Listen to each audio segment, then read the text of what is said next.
In today's video, I am sharing with you 10 things that healthcare experts want cancer patients and survivors to know.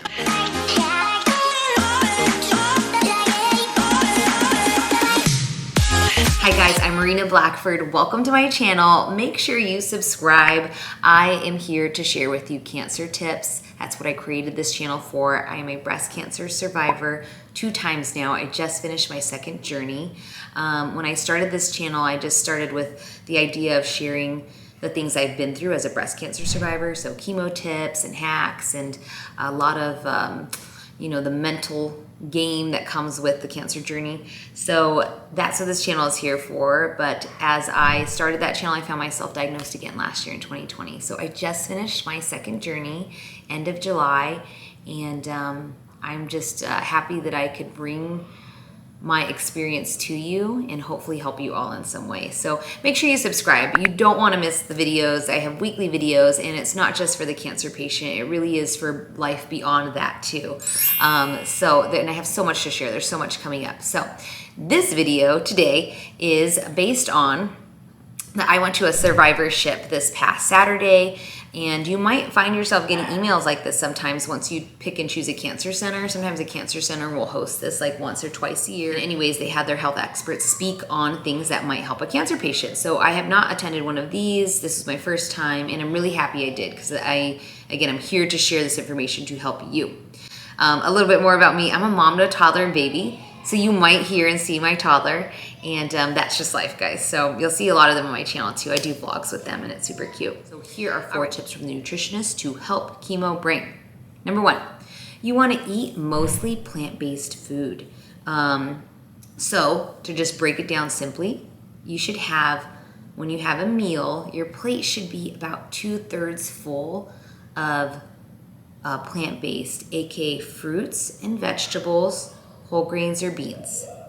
1/3 of your plate can be animal-based for your protein. That was from the Nutritionist. That's what she recommends. Studies showed that eating mostly fruits and vegetables greatly, these are her words, greatly influenced the inflammatory markers in the body, and which also leads to you having less chemo brain. All right, number 2, you also want to include omega-3 fatty acids in your diet. Omega-3 fatty acids also help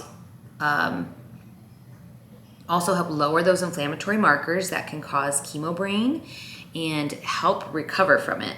Omega-3 fatty acids can be found in, she specifically said, marine derived, so fish. You can also find them in fortified eggs and fortified dairy. And if you're doing plant-based for omega-3s, you can find them in things like walnuts, avocados, olive oil, and ground flaxseed. This was a good one for me to remember and learn because that is not in my pantry. I did flax seeds many years ago in smoothies, but now they know to make sure you do ground flax seeds. Ground flax seeds can be easily digested. You get the nutrients. Number 3, intermittent fasting seemed to help with chemo brain. What I have tried to do since learning about intermittent fasting, probably, a year ago, is to close that window of when I stop eating. That's a good way to start with intermittent fasting, is to try a 12-hour period of not eating, and then you can extend to 13 hours. And then if you want to try fasting beyond that, do your research and see what works for you. Number 4, the thing to know from a nutritionist was exercise helped reduce chemo brain or improve it.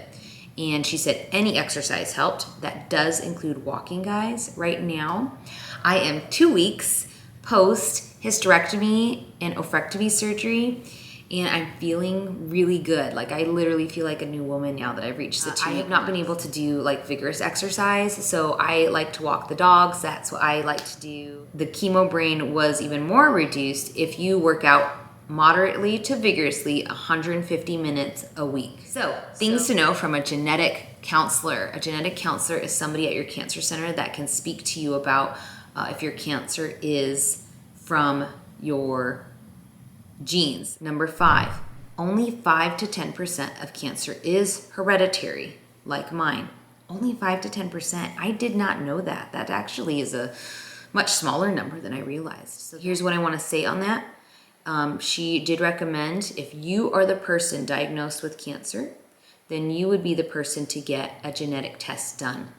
And most insurances will cover that once you've been diagnosed with cancer, okay, guys. Number 6, 15 to 20% of cancers are familial, which is a category that means there's a cluster in the family that have cancer, and that usually has to do with them growing up in the same environment, so they're exposed to the same toxins. So that's not hereditary. It's simply that you just all were exposed to the same things. Number 7, 70 to 80% of cancers are sporadic. Okay, yes. But 80% are sporadic, which is typically over the age of 50. Just so you know, those are those statistics that put you more at risk. Number 8 to know from a genetic counselor, children of those that are positive for a genetic mutation should and can get tested, and she said at the age of 25. Okay, at 18 years old, my children could go get tested to see if they have the BRCA1 gene mutation, but the genetic counselor kind of put it as this: what's the point? There's nothing we would do different at 18 versus 25 because the risk just isn't there to do anything. And 18-year-olds have a lot of other things to be doing in their life. Number 9 tip comes from an oncologist. Your oncologist today would want you to know that you can and should get the COVID vaccine. The oncologist would want you to know that this is not a live virus in the vaccine, and that could make you feel better. You know, do your research, do what makes sense to you. You are at high risk for having COVID complications if you do get sick during chemo. So if you were in active treatment, an oncologist today would recommend that you get a booster also of the COVID vaccine. All right, number 9, this was a naturopath, and he would want you to know that there are a lot of supplements out there, and they can help you figure out what's best for you. The gist of what he was saying was answering a question about which vitamin D should I pick when I go to the store, and there's all these vitamin Ds. So you might want to consider seeing a naturopath to help you see exactly what you need and make sure you're getting the right form of it so that it helps you. That's a lot of information. I hope all that makes sense. Those are my 10 takeaway things from the survivorship I attended this past weekend. I think it was really good tips and really good reminders. So guys, I just want to say hi and thank you to all of my subscribers that are here and are returning and been following me. I see you. I love that you guys comment. It really motivates me and just inspires me to keep creating videos that help you. So thank you so much for being here.